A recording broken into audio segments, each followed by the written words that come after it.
Hi, my name is Dr. Frank Aniagyei. I'm the founder and CEO of Elite Care Medical Center. We offer services in dermatology and general medicine as well. So what sparked the idea for your company? So I think in Ghana, we don't have a lot of skin clinics in Ghana. There are only a few, and then we have a lot of skin cases here. So I decided to set it up to help deal with skin issues and also general cases as well. What problem did you aim to solve and how did you address it?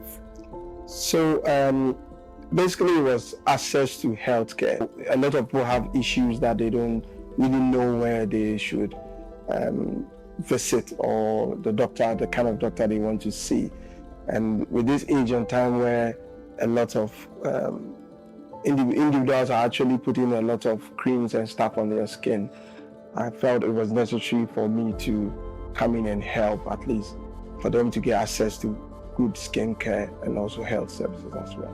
Initially when I started, I wanted to just do skin only, but after I started, we opened and we started seeing patients, I noticed a lot of my patients was asking, why won't I do a one-stop clinic where they come in and they get checked, they check their skin, they do other general services as well. So then I included the general services, I added the aesthetic unit as well, and also the plastic unit as well. How did your background and experiences shape your entrepreneurial path? So for this company, this is not my first company actually. I've had a few companies, and so I've learned throughout the years how to deal with issues regarding setting up a company and being an entrepreneur as well.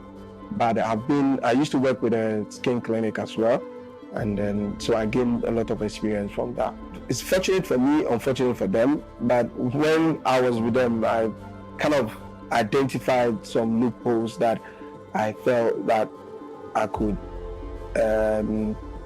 make up with my own place. So once I started dealing with the issues they used to have and tried to amend it to suit my clinic.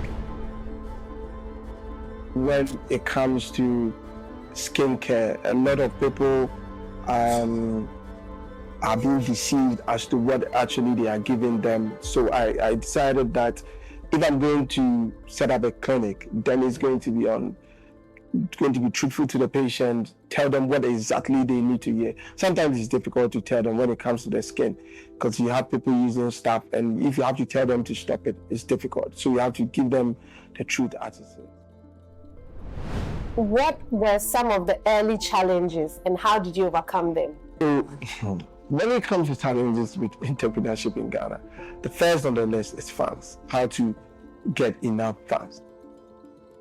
From my side, because I had a few businesses running, I could just siphon some few funds there to help me out.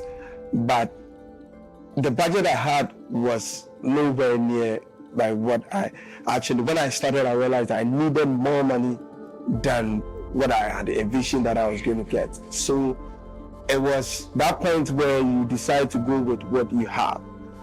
And then that also came with the challenges as well, because once they come in, like a typical patient will say, oh doc, can I do it here?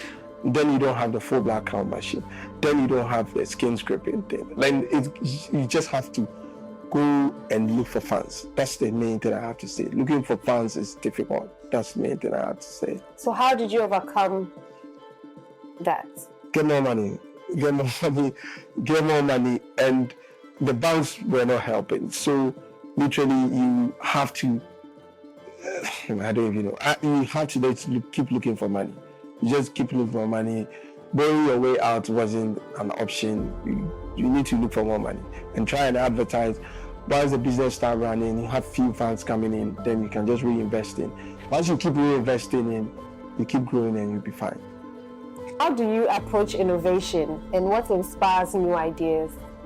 Okay, so with regards to the setup and everything, I think unfortunately I had a health issue that I had to travel outside. So when I went and I looked at the services that the kind of service that they gave me, and then the innovation they are using, the technology and all that, I decided to replicate the same thing. Even though I'm not there, but I'm surely going to get there.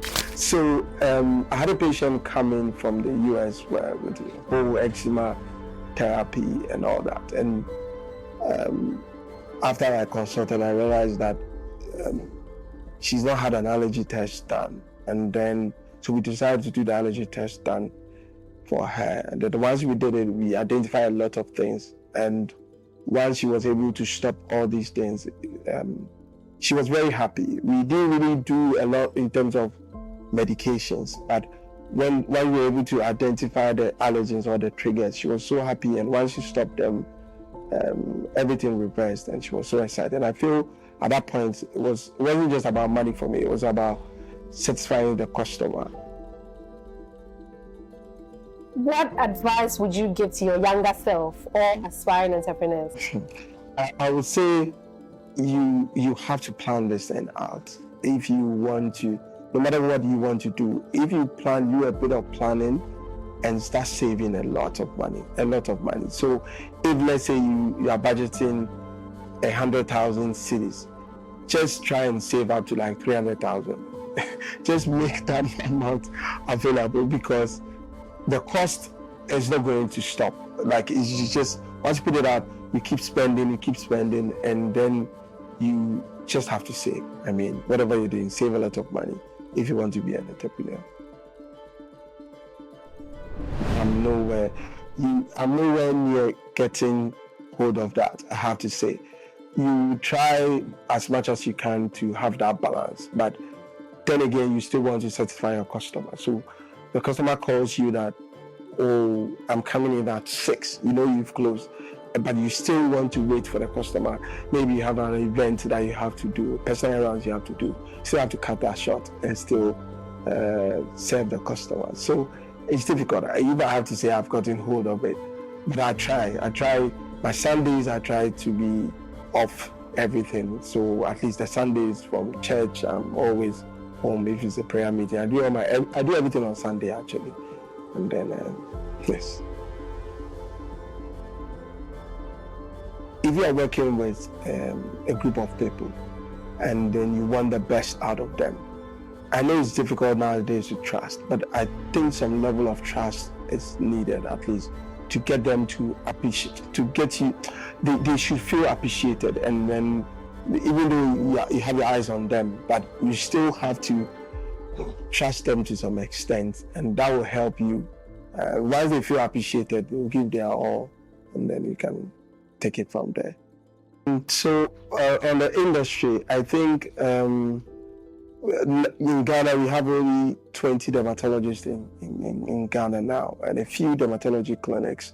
So Elite Care has come to add on to it, and then we hope to get more branches so we can just move from Ghana to other places as well, to get closer to the customers as well. So I think the risks that I've taken in terms of being an entrepreneur is in terms of money, savings. And when you look at the budget and you look at your savings and you want to risk it all to put it inside, you should get some level of commitment or level of understanding, and hoping that, when am I going to make the next $100,000? When you've already spent the 100,000 and it's not even enough, and you want to go in for more, and your savings is not really like as it used to be, then you begin to, if it was a good decision, but even if it's trickling in small, it's just be appreciative about it. But the risk is just investing it all and hoping to cash out.